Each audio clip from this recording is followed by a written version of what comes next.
Viewers, welcome to my YouTube channel. In this video we will learn how to use VLOOKUP and VLOOKUP with trim in Excel. First you will see there are two columns, project and sales. Project name has been already listed, but the sales data is in another file. So in second column of table we have to pick the data from that sheet. So inserting data one by one from different sheets and insert them their respective cell is too much difficult and time consuming. So for this we use VLOOKUP formula.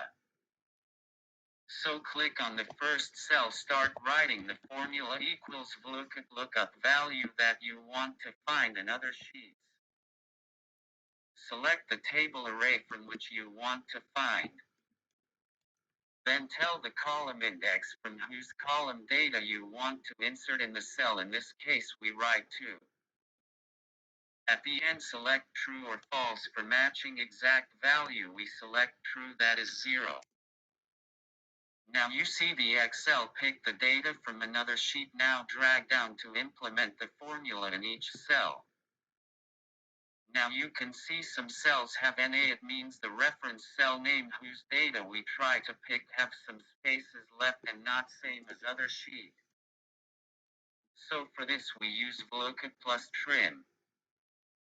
Click on the cell and go formula bar and click on after VLOOKUP add trim, then bracket open and close after the column you selected. Now you see the Excel picks those values too that was not picked up by VLOOKUP only. Drag the formula to all the cells.